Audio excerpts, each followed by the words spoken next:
Now, your Cake First Alert forecast with meteorologist Jay Prater. All right, once again, a tornado watch is in effect until 10 o'clock. That does include greater Wichita. Everything in green here until 10. Now, we don't have any tornado warnings in effect. The only warning we have is a severe thunderstorm warning until 6:45 for Butler County. It just kind of clips Marion County, gets into Chase County and through Greenwood County for the potential for some heavy rainfall.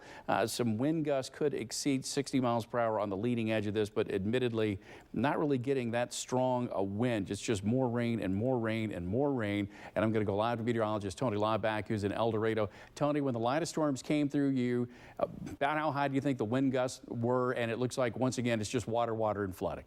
It is pretty much water, and flooding. The winds were not very gusty when the storm came through. It was a big deal with the rains, though. We are seeing street flooding all throughout town right now as the rain is still continuing, but lightening up, Jay.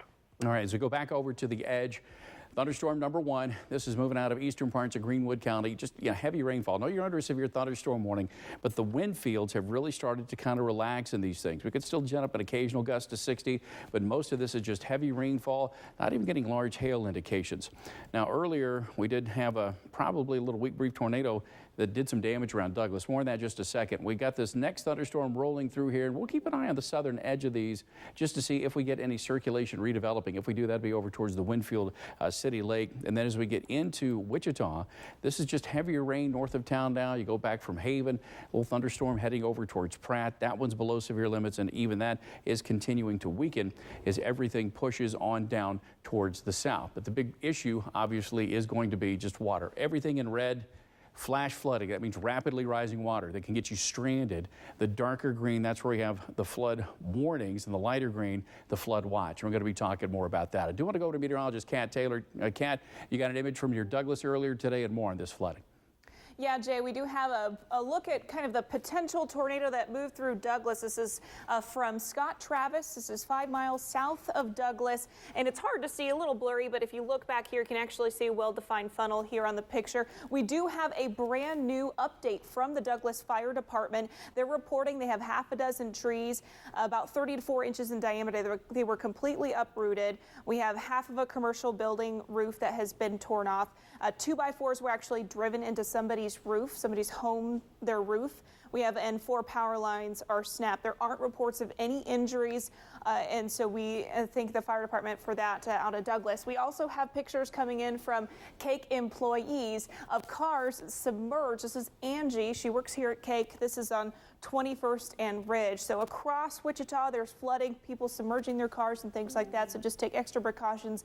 Do not drive through the deep water. Jay? And the flooding is going to be the story. But look at these Doppler radar fall estimates since Monday. Now, this includes the rain that has fallen today. Here we are. I mean, almost 10 inches now in southern Greenwood County. Even you get south of Augusta, just tremendous amounts of water.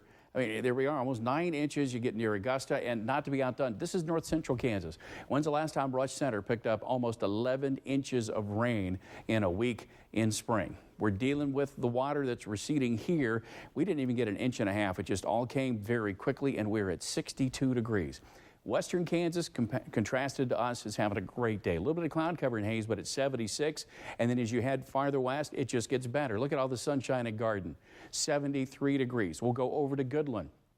Beautiful day. 73 degrees. Talk about 2 different cake lands. You get into the sunshine, all those 70s. Then you get into the rain, the 60s, with the heavy rainfall. The dew points, not only is it cool, it's crisp across northwest Kansas with those dew points in the 40s, but you can feel the muggies as you get across south central into southeast Kansas.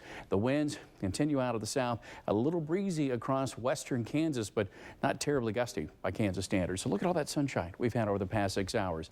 That frontal boundary came in here and is basically dissipating, with that boundary the focus and along to the east of us for more severe weather. We still have another wave that's going to be impacting us tomorrow, another risk of severe weather. So you take the RPM model, things are going to start spinning down overnight tonight pretty quickly. Still can't rule out a stray thunderstorm all southeast of the Turnpike, but then tomorrow, once we get into the afternoon, here comes your next round of severe weather targeting southwest Kansas, and then that too will move east. The pattern's not breaking down. So for Wichita and south central Kansas tonight, we're dealing with the storms, the flooding, 66 the low. Tomorrow, we will get into some sunshine, and then late in the afternoon into the evening, dealing with the potential for another round of severe weather with highs in the 80s. Saturday night, that severe weather threat extends. Still chances for rain and thunder. Concerned about Tuesday, another severe weather risk. And then even some storm chances Thursday and Friday. North central Kansas, as far as tonight goes, storms pretty much moved out. Mostly clear, 58 Hayes, 66 Salina. But as we get into the late afternoon and evening hours, some storms bubbling up, especially impacting I-70 to the south. We'll keep an eye on. And then the planner shows the risk of severe storms coming back on Monday. Still more rain chances. Enjoy your break coming up on Wednesday. And across western Kansas tonight, you're enjoying a break from the weather. Storms on the east of Dodge, all that's going to exit. And then tomorrow, we're looking at a lot of sunshine, some severe in the afternoon, primarily southwest Kansas, but even south of I-70, we'll have to keep an eye out. Your planner for southwest Kansas, risk of severe again Sunday into Sunday night, maybe a break Monday, Tuesday, Wednesday, dry briefly, and then some storm chances start creeping back in. And even across northwest Kansas, we're dealing with severe risk Saturday night, Sunday into Sunday night, a break Monday, and still some shower chances, but fortunately on the smaller side as we get to the back half of the week. We're Kate News at 6 coming up.